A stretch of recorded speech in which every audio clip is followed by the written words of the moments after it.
A família de Megan Trussell, caloura de 18 anos, encontrada morta na neve, exige reabertura da investigação alegando possível crime. Ao contratar um investigador particular, recebem dicas promissoras e afirmam que as circunstâncias da cena não coincidem. Será que algo além do que as autoridades concluíram está envolvido? Nós vamos conversar com os pais da Megan e também com um legista profissional para talvez conseguir mais respostas. Bem-vindo ao Sidebar da Law and Crime. Sou Jesse Weber. Nós sabemos disso. Megan Trussell, de 18 anos, morreu em fevereiro, cerca de 6 meses após iniciar o primeiro ano na Universidade do Colorado, em Boulder. Nós sabemos disso, mas, enquanto falamos sobre ela hoje e sobre a atualização que precisamos compartilhar, definitivamente não há um consenso claro sobre o que aconteceu com ela. Nem todas as partes concordam sobre isso.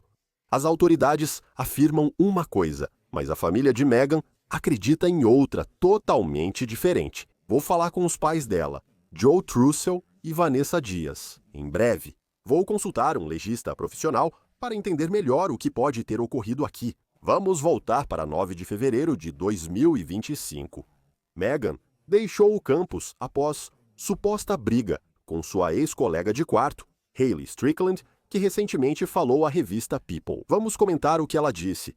Imagens de câmeras mostram Megan saindo do campus com calça de yoga escura, jaqueta azul e tênis brancos. Vamos lembrar dos tênis brancos. Megan não respondia às mensagens dos pais.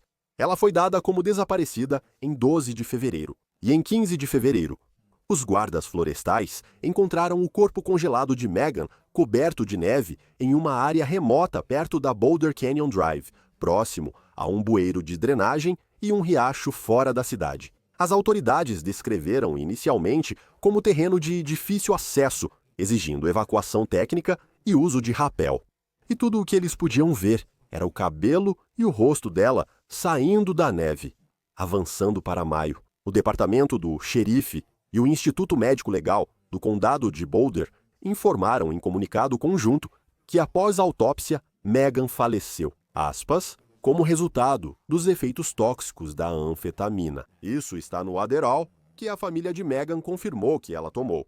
As autoridades também aparentemente encontraram 3 frascos vazios desses comprimidos no dormitório dela, além de um frasco que aparentemente foi encontrado perto do corpo dela. Cada frasco pode conter até 30 comprimidos. O legista do condado de Boulder, Jeff Martin, disse: "Nossa opinião foi baseada em vários fatores, incluindo, mas não se limitando a, resultados de toxicologia e a presença de medicação prescrita não digerida encontrada durante o exame. A hipotermia, aliás, também foi um fator contribuinte aqui. A forma da morte foi considerada essencial e preciso cuidar das palavras pelas diretrizes do YouTube. Mas, basicamente, Megan morreu por conta própria. Preciso cuidar com as palavras, mas acho que entende, ok? Auto-infligido. Agora, a família dela não necessariamente acredita nisso, ok? Eles supostamente acreditam que Megan foi atacada, que ela foi agredida. A mãe dela aparentemente acredita que a cena foi forjada. Eles destacaram problemas na investigação. Eles mencionam que a bolsa e o telefone de Megan não estavam com seu corpo, que apresentava sinais de ferimentos. O escritório do legista afirmou que os ferimentos eram compatíveis com uma queda, mas que isso não causou sua morte. Agora, as autoridades também disseram anteriormente, abre aspas, não encontramos nenhuma evidência que sugira que Megan foi fisicamente ferida ou morta por outra pessoa. Aliás, sobre o celular e a bolsa, é interessante. Segundo o departamento do xerife do condado de Boulder, em 2 de março, o celular de Megan foi localizado em um quiosque de revenda em um supermercado de Boulder. Elliot Michael B. Ford, de 50 anos e em situação de rua, vendeu o aparelho após recebê-lo de outro homem na mesma condição. E Beafor foi preso em 14 de maio, acusado de furto de 3º grau e de declaração falsa a um penhorista. Esse é outro delito, de 2º grau. Desde então, ele foi liberado sob fiança. Em 5 de março, a bolsa de Megan foi achada por um membro da comunidade perto do marco 39,6 da rodovia 36 na ciclovia. A pessoa da comunidade achou um frasco de remédio vazio com o nome de Megan na bolsa e ligou para o Centro de Comunicações do Condado de Boulder. A bolsa foi rastreada para o Boulder Canyon, onde encontraram o corpo de Meghan. Acredita-se que ninguém que estava com a bolsa ou o telefone dela teve contato direto com Meghan. Em outras palavras, eles estão dizendo que não tiveram nada a ver com a morte dela. Mas também vou te contar, segundo o Daily Mail, um dos sapatos de Meghan. Lembra? Eu mencionei os tênis. Um dos tênis que ela estava usando quando saiu do campus nunca foi encontrado. A família também questiona o local onde Meghan foi encontrada. Na verdade, em um grupo do Facebook intitulado Caso de Morte da Estudante Meghan Trussell, da University of Colorado Boulder, discussão, informações e dicas, Vanessa Dias, sua mãe, escreve, citação, o bueiro é escondido e fora da trilha, um lugar que exige conhecimento prévio para ser encontrado. Meghan não poderia razoavelmente ter caminhado cerca de 5 quilômetros de seu dormitório em aproximadamente 1 hora até um lugar onde ela nunca tinha estado. Na escuridão total, em chão gelado, com um sapato e sem telefone ou lanterna. Estou postando o vídeo que gravamos para que as pessoas possam ver o terreno e as condições por si mesmas. Estes são fatos. Use seu bom senso para decidir o que faz sentido. Aqui está um trecho do vídeo.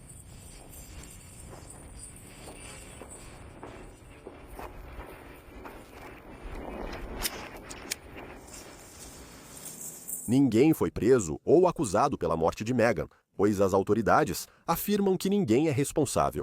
Você volta para a ex-colega de quarto da Meghan, a senhorita Strickland, que mencionei antes. Ela deu entrevista à revista People.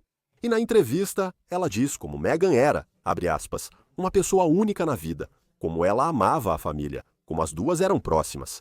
Elas tinham discussões típicas de colegas de quarto, mas nada sério, e sempre se resolviam depois. Ela também disse que estava preocupada que Meghan estivesse desenvolvendo problemas de saúde mental, chegando até a incentivá-la a procurar outro terapeuta ou tomar medicação.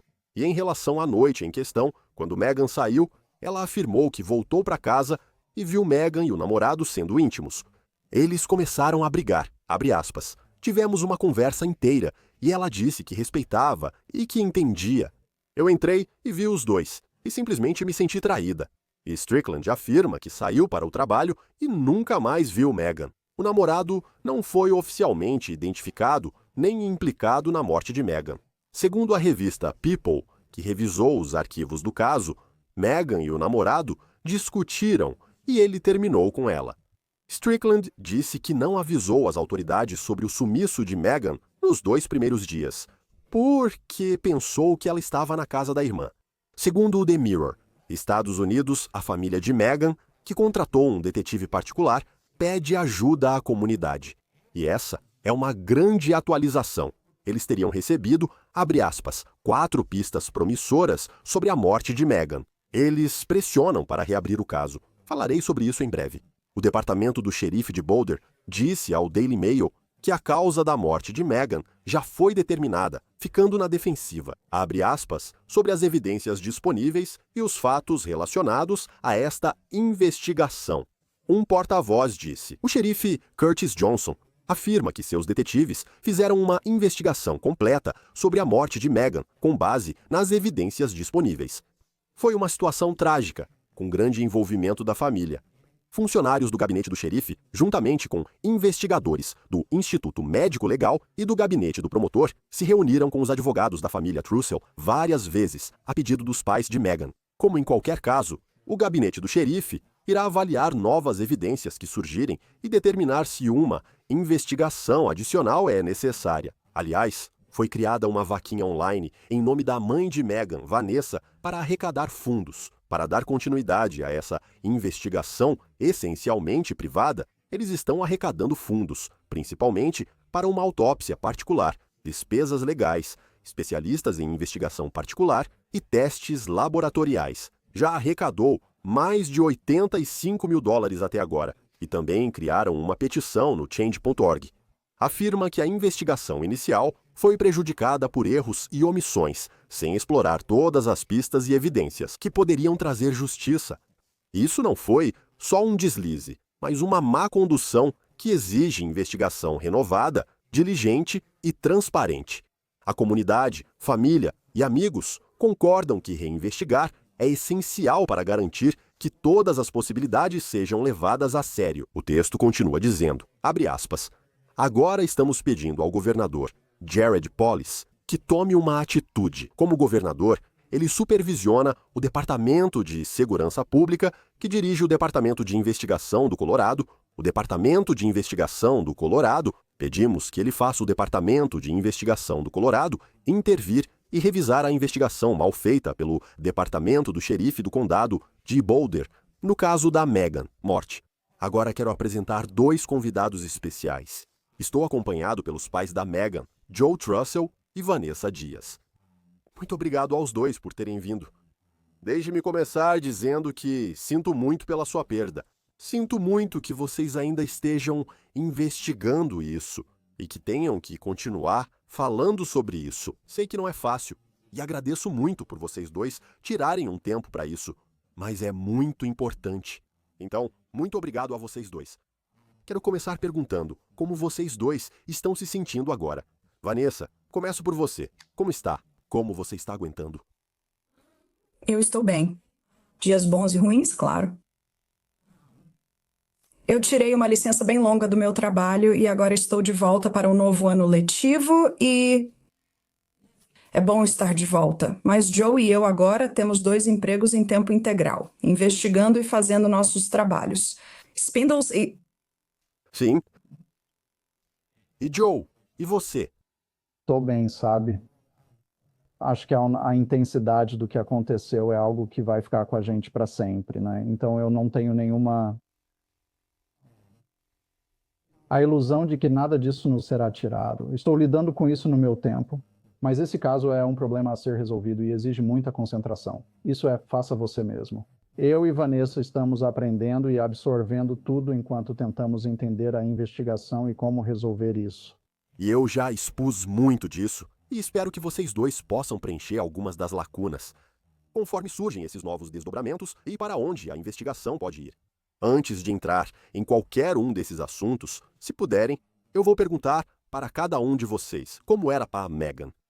E como era o seu relacionamento com ela? Vanessa, vou começar por você. Megan era uma pessoa incrivelmente criativa, atenciosa, gentil e considerada. Ela era minha companheira de viagem favorita, bilíngue em inglês e espanhol como eu. Nos dávamos muito bem. Fizemos muito juntas, éramos próximas. Sinto falta dela todos os dias. Seu sorriso, risada e piadas sempre faziam todos rirem. Ela tinha o dom de fazer as pessoas se sentirem as mais importantes e favoritas para ela. Muita gente está sofrendo desde que ela se foi. Eu percebi isso quando estive pesquisando toda essa história e pesquisando mais sobre sua filha, tive essa sensação de como ela era especial e como ela impactou a vida de tantas pessoas. E como as pessoas estão envolvidas em tentar descobrir o que aconteceu aqui. Joe, e você? Sabe, Megan, ela era legal, era simplesmente uma ótima pessoa para se estar por perto. E ela tinha um senso de humor realmente intuitivo. Ela lia o ambiente e sabia qual piada funcionava. Era um gênio da cultura pop. O gosto dela por filmes, música, literatura e arte era muito avançado para a minha idade. Ela era extremamente avançada nesse aspecto, e isso fazia com que fosse muito divertido estar perto dela. Sinto falta de conversar sobre filmes e trocar ideias sobre música com ela. E ouvir as opiniões dela, e opiniões muito fortes sobre esse tipo de coisa. É um vazio enorme que nunca vamos preencher. Tenho certeza de que quero me aprofundar um pouco mais no caso e quero me aprofundar um pouco mais na investigação. Já falei disso, mas quero mais clareza aqui. Vanessa, qual é a sua teoria sobre o que aconteceu com Megan? Eu entendo que você acredita que ela foi atacada. Quais foram as circunstâncias que você acredita neste momento? Que ela saiu do campus? Como ela acabou? Onde ela acabou? Em que momento ela foi atacada? Quero dizer, no que deveríamos pensar sobre isso. Sim, ela teve um desentendimento com a colega de quarto. Sua colega de quarto, Megan, estava passando um tempo com o namorado no dormitório. A colega de quarto dela só voltaria do trabalho às 11h30.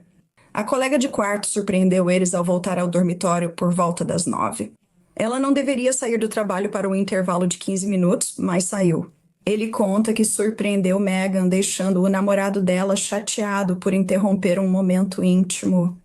Não houve briga física, apenas uma troca de palavras. O namorado basicamente não queria se envolver em confusão, então ele disse que queria dar um tempo e foi embora. E sabe, ela ficou bem triste com isso, não duvido nada. Então, acho que até desde a última vez que fizemos uma entrevista, eu consegui revisar as gravações de vídeo dela nas câmeras de segurança do campus. Um detetive relatou que ela parecia angustiada, que estava andando por aí, sem rumo, e isso não é verdade. Vi o vídeo e ela anda normalmente, sem enxugar lágrimas ou olhar o celular. Depois saiu do campus. A última imagem dela foi descendo algo chamado Buff Walk em Boulder, e essa é a última imagem dela. Os relatos dizem que ela caminhou pela Arapahoe ou pela Walnut, porque o celular dela estava dando sinal lá. O CUPD de Boulder foi de porta em porta e solicitou imagens de vídeo de todos os estabelecimentos da região. Ninguém a viu nas câmeras de rua ou de trânsito, ela nunca foi detectada em nenhuma delas. Então, o que eu acho que aconteceu é que ela foi atacada ou durante o Buff Walk ou logo depois do Buff Walk. A bolsa dela está rasgada, daquele ponto que foi rasgado. Sei que era um ponto forte, pois fui eu quem costurou a bolsa para ela. Tenho como hobby uma máquina de costura que costura até 15 camadas de jeans. Reforcei bastante aquela costura, mas ela rasgou totalmente. E também era uma linha super resistente. Era tipo um poliéster bem grosso, então para isso ser rasgado, teria que puxar com muita força. E tem isso, ela tem ferimentos. A maioria dos ferimentos está do lado esquerdo do corpo dela. O sapato direito dela está faltando. Então, quando você pensa em como ela pode ter sido puxada, também tem isso. A manga esquerda da jaqueta dela está rasgada. Então, sabe, alguém puxando para a esquerda, arrancando o sapato dela, ela cai e sofre esses ferimentos. E, sabe, é aqui que realmente não sei o que aconteceu com ela depois. Mas ninguém comete suicídio quebrando dentes, rasgando bolsa ou manga do casaco. Isso não acontece. Os ferimentos descritos não condizem com o suicídio. A quantidade de Adderall no corpo, sangue, estômago e esôfago dela não faz sentido. Não era um nível letal. Na verdade, estava no limite inferior do tóxico para alguém que vinha tomando Adderall nos últimos 4 anos. Também é extremamente raro alguém cometer suicídio usando apenas anfetamina. Adderall. Na verdade, você nem consegue encontrar estatísticas sobre isso. A única que achei agora é Megan, do condado de Boulder. Não sabemos como ela chegou ao canyon. O celular dela foi rastreado no parque às 10h36 e depois mais acima no canyon, com uma diferença de horário. O detetive disse que ela parecia perturbada. Ele tem horários conflitantes sobre quando o celular dela foi rastreado pela última vez. Então, na verdade, estou solicitando esses dados especificamente ao FBI. Quando dizem que o FBI ajudou a CUPD, na verdade só colaboraram com dados de localização de celular. Não havia pessoas aqui, ninguém em campo. Foi tudo por e-mail entre a CUPD e o FBI. Então a CUPD não está sendo muito transparente com essas informações no momento. Não sei porquê, mas eles estão me dizendo que eu tenho que solicitar isso diretamente ao FBI. Então temos uma defensora das vítimas que está realmente ajudando com isso agora. Porque é difícil criar uma linha do tempo com imprecisões nos relatórios policiais e sem acesso aos dados reais. Há muitos outros problemas, mas eu não sei quanto tempo a gente tem, mas... Entendo. E claro que há contradições, pois as autoridades afirmam que os ferimentos dela eram compatíveis com a queda, certo? E que não era compatível com um ataque. Joe, só um instante antes de eu falar com você, Vanessa. Quando você expressou suas preocupações, quando disse às autoridades que isso não faz sentido, qual tem sido, geralmente, a resposta que você recebe? Além, talvez, de ser ignorada, como você disse, eles não estão fornecendo as informações que você precisa. Eles simplesmente disseram, sabe, vamos manter nossa teoria sobre o caso, você está errada. Eles já entraram alguma vez? Eles estão levando a sério o que você está descobrindo e dizendo? Não, eles não ouvem nada. Nossa última conversa com a patologista forense foi em 4 de junho. Nós perguntamos especificamente sobre os ferimentos e, sabe, você quer saber o que ela disse? Ela disse, eu não vou especular, mas isso não contribuiu para a morte dela, então não vou especular. Ela disse, foi uma queda, mas não é como uma queda simples, sabe? Foi o que uma outra patologista forense me disse quando fui ao Crime Weekly. Está por todo o corpo dela, estão por todo o corpo dela. É impossível dizerem que foi por queda. Depois, pressionada, ela disse que não especularia. E penso, esse não é seu trabalho? Não deveria me contar o que aconteceu? Não é seu papel explicar como essas lesões ocorreram? Em vez de só supor o que viram no estômago e esôfago dela, onde havia tanto que causou hemorragia e afetou o lúmen esofágico? Que sabe, todos esses são termos que eu nunca conheci antes, qualquer disso. Quando você quantifica, é simples matemática. Pedi para uma amiga farmacêutica verificar e ela disse que o que está no estômago dela é de 3 a 5%. Essa patologista afirmou na reunião que considerou suicídio devido ao grande volume de comprimidos no estômago e esôfago. Foi um ato de vontade, como se ela realmente quisesse se matar. Bem, é isso. Quando você calcula, quando faz as contas, é de 3 a 5% de todo esse volume, seja lá o que for. Não havia outras substâncias no sistema dela, nada mais apareceu na toxicologia. E eles me garantiram que verificam drogas novas, que são recentes ou qualquer coisa que esteja fora do padrão normal. Drogas que as pessoas abusam me deixam com dúvidas, eles também não mostram curiosidade. Eles disseram que, se eu quisesse saber o que tinha na massa, eu mesma poderia mandar analisar. Mas o meu ponto é que, na verdade, eu não me importo com o que tem ali. Você me disse que tudo era baseado apenas no volume do material dos comprimidos. É como um quebra-cabeça de 100 peças, sendo 5 Adderall. E as outras? Então, você baseou uma decisão de suicídio em um palpite sobre algo que você olhou, avaliou por cima e pensou, ah, sim, é suicídio. Isso não é ciência.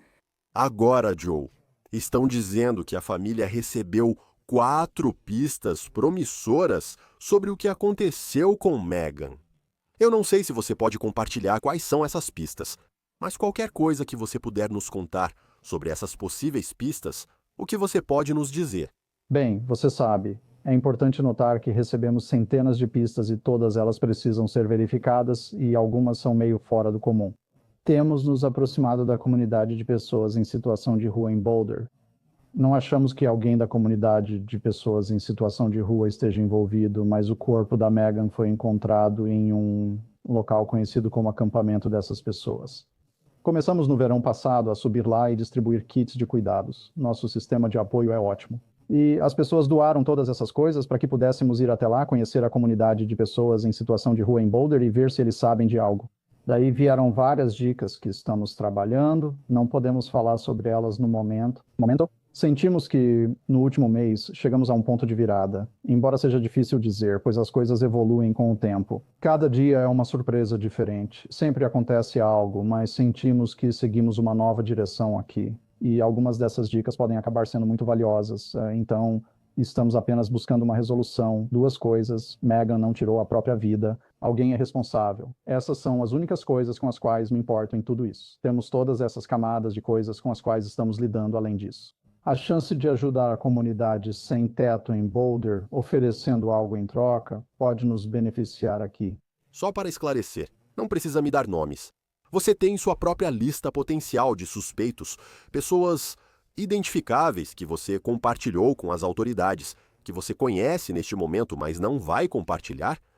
Bem, é importante observar que as autoridades consideram isso um suicídio e que o caso está encerrado. Certo? Quando digo faça você mesmo, somos nosso próprio investigador, advogado, grupo e sistema de apoio. Somos nós fazendo isso, não a polícia. Claro. Estamos fazendo isso de forma independente. Não sei como, mas temos um ótimo investigador particular que sabe. Eu queria saber sobre o investigador particular que você contratou. O que pode nos dizer sobre o trabalho dele? Ele é extremamente entusiasmado e motivado, e eu acho que isso é o mais importante. Ele tem um conjunto de objetivos muito forte, ele está muito alinhado com o que queremos fazer. Vanessa falou mais com ele e deve ter mais informações sobre isso. Quero dizer que também não sabemos o que estamos fazendo. Já tivemos um detetive particular antes, mas ele não fez o trabalho que precisávamos. O que eu e alguns dos meus amigos somos muito bons em fazer, tipo, investigar os dados e analisar as estatísticas, né? Precisamos de alguém realmente disposto a ir às ruas, conversar, bater nas portas e abordar as pessoas. Quando eu entrevistei ele por telefone, disse que estava totalmente dentro e enviaria o contrato antes mesmo de eu assinar. Ele já estava lá e, para mim, isso já é metade do caminho, conseguir levar as pessoas ao local. Porque, uma vez que as pessoas vão lá e veem, elas percebem que não tem como a Xi chegar lá sozinha. Nem mesmo as pessoas que são de lá conseguem encontrar esse lugar. Então, o fato desse homem, ter pulado no carro dele e ido até lá e perguntado só com base em um ponto no mapa. Ele me ligou e disse: acho que cheguei, mas não tenho certeza. Ele age por curiosidade. Ele não acredita que foi suicídio e continua em contato comigo por mensagem. Tenho mais dicas e preocupações, mas ainda não quero compartilhar. Ele está totalmente atento a isso. Tivemos um contratempo e não começamos tão rápido quanto queríamos, mas agora estamos seguindo em frente. Ele já está trabalhando nessas 4 pistas. Queria perguntar aos dois sobre isso. É uma atualização sobre a colega de quarto da Megan, Hayley Strickland. Ela deu uma entrevista para a revista People. Ela comentou sobre Megan, o relacionamento delas e a última vez que se viram.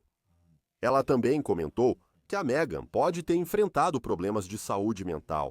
Eu não sei se você teve a oportunidade de ver, de ler o que ela disse naquela entrevista.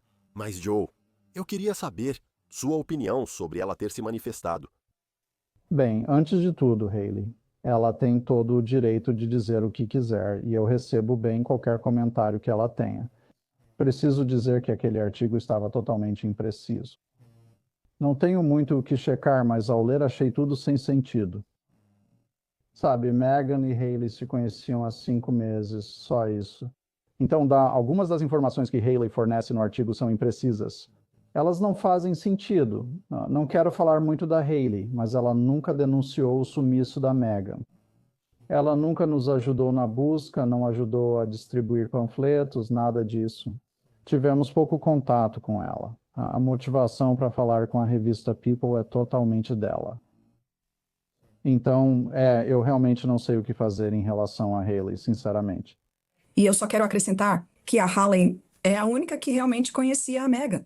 Sabe, tem um monte de detetives de internet que comentam nos nossos artigos. Aprendemos a não ler os comentários das pessoas. Ela é a única que realmente conhecia a Megan e afirma que foi suicídio. Elas se conheciam há 5 meses.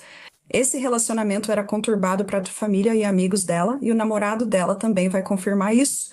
Esse é um ponto importante, Vanessa. Quero esclarecer os fatos quando ela menciona ou sugere isso, a ideia de que Megan tinha problemas mentais e precisava de um novo terapeuta ou medicação. Do seu ponto de vista e dos amigos, isso foge totalmente do que já observaram com Megan? Vou começar com você, Vanessa. Sim, absolutamente. Megan não precisava de nova terapeuta, pois adorava a sua e se davam muito bem. Ela só estava de licença maternidade. Naquele sábado, 8 de fevereiro, ela mandou um e-mail para Megan. Estou de volta. Podemos retomar a terapia. E eu garanto que Megan teria ficado feliz com isso. Ela realmente gostava dela. Elas se davam bem e Megan se sentia confortável, estava lidando com isso. No início, eram coisas de meninas na escola. Quando o Joe e eu nos separamos, ela trabalhou isso com a terapeuta. Não há vergonha em ter terapeuta. Todos deveriam ter um, na minha opinião. Saúde mental é algo que precisa ser cuidado e preservado. A terapeuta da Megan era obrigada a relatar casos suspeitos, pois Megan começou a terapia ainda menor de idade. Se a Megan tivesse pensamentos suicidas ou de autoagressão, a terapeuta teria que relatar. E ela não fez isso porque a Megan passou pelo que é difícil para qualquer adolescente, a separação dos pais, e ela nunca escolheu o caminho mais fácil. Ela enfrentou tudo de forma muito direta e lidou com isso de maneira muito saudável. Então, isso meio que volta à ideia de que a Megan, ela simplesmente não era suicida, não era do jeito dela. E ela tinha uma relação muito boa com a terapeuta dela. Então, para um calouro de psicologia, fazer uma avaliação da saúde da Megan para a revista People é um pouco fora dos limites. E, além disso, nos relatórios da polícia, ela foi categórica. Ela disse nas entrevistas que a Megan não era suicida, que a Megan nunca disse que era suicida. Ela comentou que Megan estava irritada com política, né, o que não surpreende, já que Megan costumava reclamar de assuntos políticos. Mas suicídio por causa disso, quero dizer, está totalmente fora de questão. E é forçar a barra, sabe? É forçar a barra para alguém que quer um pouco de atenção por um momento. É realmente o que eu acho, essa é a minha opinião. Mas... Então, Joe, essas pessoas que estão assistindo isso, se elas quiserem ajudar, se elas qualquer informação que você conseguir. E eu já mencionei isso antes. O GoFundMe foi criado. Tem uma petição no Change.org que foi criada. Muita gente, contribuindo com dinheiro, mostra o quanto fundos legais, análises de especialistas e testes de laboratório são caros. Como está o fundo, Joe? E como está a petição no Change.org? O GoFundMe vai bem. Quero dizer, pelo que descobrimos, o departamento do xerife do condado de Boulder coletou DNA ou amostras de DNA, cotonetes, kit de estupro, todas essas coisas, evidências da cena do crime, e nunca testou nada disso. Então aí a gente esbarra no seguinte: eles disseram que podem pegar esse material e testar. Mas aí isso bagunça a cadeia de custódia, caso alguém seja, você sabe, caso alguém seja acusado. Tivemos problemas com isso. Além do teste de DNA custar 25 mil só para iniciar. Se você olhar para o volume de evidências que teríamos que testar, estamos falando de 100 mil dólares ou mais. Não tenho esse dinheiro comigo. Então toda ajuda no GoFundMe faz diferença. As doações para a comunidade sem teto em Boulder também estão ajudando muito. A petição, sabe, começou muito forte, daí continua meio que tendo vida própria. Curiosamente, após amigos e familiares assinarem, a notícia se espalhou pelo campus da Universidade do Colorado, em Boulder. Vários estudantes revoltados vieram à tona sentindo que não foi feito o suficiente e assinaram a petição. Isso é muito importante para mim, pois os estudantes precisam saber o que ocorre. E Vanessa, o objetivo é fazer com que essa investigação seja reaberta, certo? Quero dizer, esse é o objetivo neste momento. Se você conseguir novas informações, se tiver novas informações, pode apresentá-las às autoridades. Se você puder apresentar isso para o Departamento de Investigação do Colorado, eles podem dar uma olhada. Você pode nos dizer qual é o status disso? Sim, então, sabe, acompanhando outros casos, certo? Como no caso da Ellen Greenberg, e sabendo que eles não vão. Ninguém vai fazer nada até que a decisão de suicídio seja alterada. Na verdade, o promotor de Boulder já nos disse que não iria investigar a investigação por causa da decisão de suicídio. As 4 garrafas vazias de Adderall foram, como ele disse, significativas. É frustrante porque as pessoas parecem não pesquisar nada sobre esse medicamento. Ela tinha transtorno de déficit de atenção e hiperatividade, era meio bagunceira, não jogava as garrafas fora. Eu conheço muita gente assim, então você conhece ele. Considerando que fizeram uma investigação completa, o legista concluiu que foi suicídio. Então, até que isso mude, estamos meio que pausando o pedido para o Departamento de Investigação do Colorado investigar. Porque quando isso mudar, aí sim podemos fazer esse pedido. Podemos solicitar isso ao governador. Ele é quem pode, ou pelo que eu entendi, ele é quem pode pedir ao Departamento de Investigação do Colorado para fazer isso. No entanto, sabe, eu não sinto que alguém vá fazer isso até que as decisões sobre suicídio mudem. Embora, sabe de uma coisa, Hunter S. Thompson, eles acabaram de anunciar no Colorado que vão reavaliar a decisão sobre o suicídio dele, porque a esposa pediu. Então é meio assim, bem, acho que o Joe vai ter que começar a produzir mais livros para chegar ao nível do Hunter S. Thompson. Para ter essa influência, conseguir reabrir uma investigação de suicídio que ninguém questionava. Mas no caso da Megan, a decisão pelo suicídio é bastante questionável, sem bilhete, histórico ou indício de suicídio. Ela tem ferimentos. Que você se machuca quando toma um monte de comprimidos, e aí os comprimidos você morre antes mesmo de serem absorvidos pelo seu corpo. Nada disso faz sentido. Fico perplexa que as pessoas não questionem isso mais. Que pessoas muito inteligentes, que por acaso são autoridades eleitas, simplesmente dizem, não, foi suicídio, quando não foi. Elas não analisaram os detalhes, ignoraram discrepâncias e não ouviram essas pessoas. Bem, vou te dizer uma coisa. Joe Vanessa, você pode não ser Hunter S. Thompson, pode não ser a esposa, mas o que eu posso te dizer é que, na minha experiência, quando uma história ganha muita atenção e muitas pessoas começam a focar nela, é nesse momento que ocorre alguma atualização ou mudança. Só queria dizer que estamos pensando em vocês dois. Nossos corações e orações estão com vocês e com a família. Vamos continuar acompanhando isso. Nós colocamos a petição no Change.org e também colocamos o GoFundMe. E qualquer pessoa que assistir a isso, se quiser contribuir para a sua investigação para obter mais respostas, está incentivada a fazê-lo. Joe Trussell, Vanessa Dias, obrigado por virem. E novamente, sinto muito pela sua perda e sinto muito pelo que vocês continuam passando. Obrigado pelo seu tempo hoje. Nós realmente agradecemos a todos os demais e isso é muito importante. Obrigado. Agora quero chamar alguém que sempre gostamos de convidar. Quando temos esse tipo de mistério, talvez esses casos em que existem dois lados diferentes, estamos tentando entender. Quero chamar a doutora Nada Rutherford, legista do Condado de Richland. Muito obrigado por vir falar sobre isso, do seu ponto de vista, e obviamente você não fez a autópsia aqui. Você analisa os relatórios e avalia as circunstâncias. Com sua experiência, já viu muitos casos assim. Há algo que você veja que sugeriria uma possível ação criminosa aqui? Sim, existe. Então, o fato de alguns dos pertences dela estarem desaparecidos certamente levanta suspeitas na minha mente. O fato de ela estar sem um sapato, por que ela está sem um sapato? Então, eu concordo 100% com a família que algo sobre a morte realmente parece suspeito. Mas você não pode inventar coisas e não pode especular. Então, precisamos analisar as evidências que temos. O que a autópsia nos mostra e se a história, a forma como o corpo foi encontrado, independentemente dos pensamentos que possamos ter em nossa mente, isso faz sentido? E eu acho que é aí que, às vezes, as famílias que estão de luto acabam se prendendo a alguns desses detalhes. Como profissional de saúde que investiga óbitos, alguns desses detalhes acabam sendo descartados, porque não bate com o que encontramos na autópsia. Deixe-me perguntar isso. O que você acha sobre a causa da morte ter sido por anfetaminas? Certo que a hipotermia foi um fator contribuinte aqui. Acho que seria que ela se afastou, que ela estava, sentindo os efeitos tóxicos dessa medicação. E eles comentam que os ferimentos não são compatíveis com um ataque, mas sim com uma queda. Você tem alguma ideia de qual é a teoria por trás da morte dela? Sim, então sempre que vemos um laudo toxicológico, começamos a analisar os números. Não basta apenas termos um teste confirmando que o medicamento ou substância está no corpo de alguém.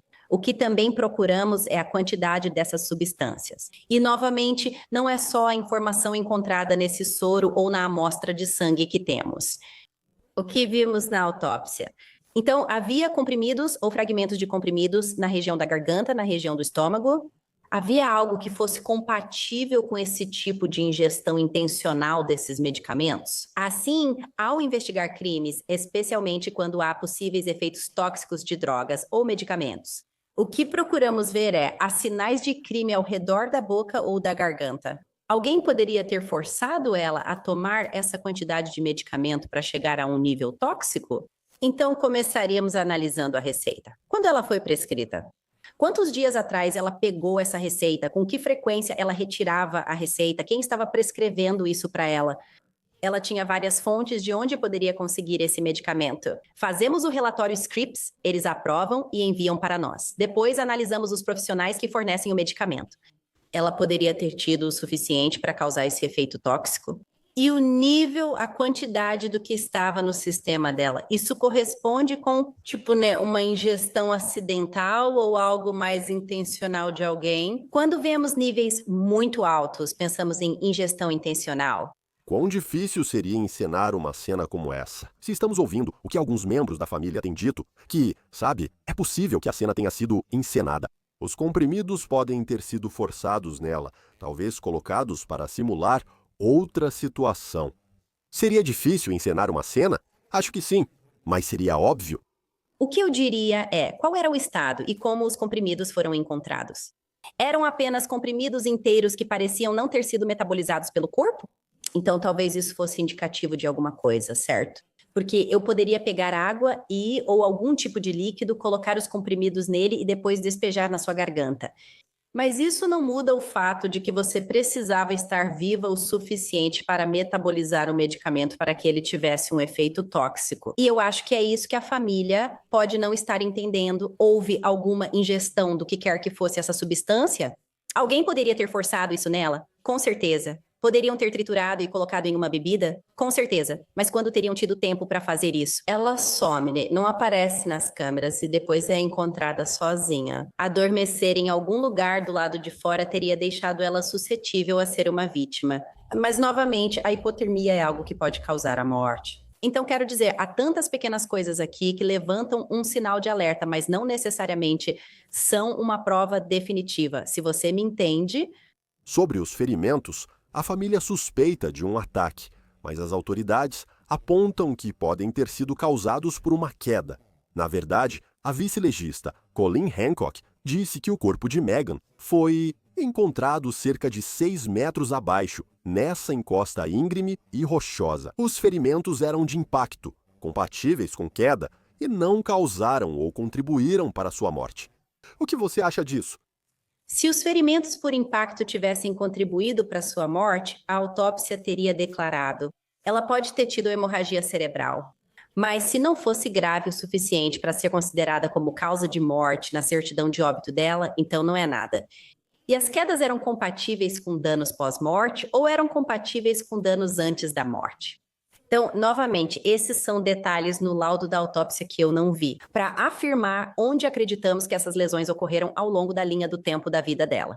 Porque temos pessoas que caem porque estão sob influência de alguma substância, porém a queda, arranhões, hematomas e lesões não causaram sua morte. Doutor, antes de ir, o local onde ela foi achada, a família enfatizou que e é verdade, uma área remota. Sabe, é escuro e estranho lá, fora dos limites da cidade. É um lugar estranho para encontrar um corpo. É um lugar estranho para encontrar Megan. Isso chama sua atenção? Isso chama minha atenção porque, para mim, isso indica a possibilidade de uma segunda cena do crime. Então, mais uma vez, eu concordo 100% com a família quando eles dizem que algo parece suspeito. Esse sapato desaparecido me incomoda tanto como mãe quanto como investigadora. Onde está o outro sapato? Se alguém vai roubar seus sapatos, vai levar os dois, certo? Se querem forjar algo, por que pegar só um? Por que não levariam ambos? Então, essa pode ser a cena secundária do crime? Talvez. Por isso, acredito que os investigadores devem aprofundar a investigação. Eu concordo totalmente com a família quando eles dizem: só olhem um pouco mais a fundo para ver se há mais alguma coisa errada aqui. Não, esse é um bom ponto. E, doutor, antes de encerrarmos, há algo que nosso público deveria considerar em relação a isso?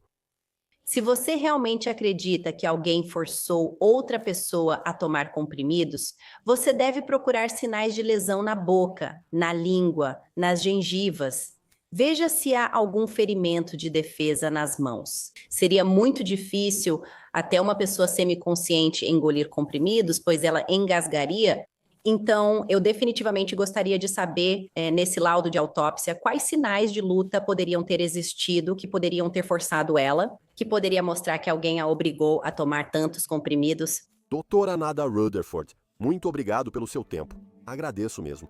Muito obrigada. E isso é tudo o que temos para vocês agora aqui no Sidebar.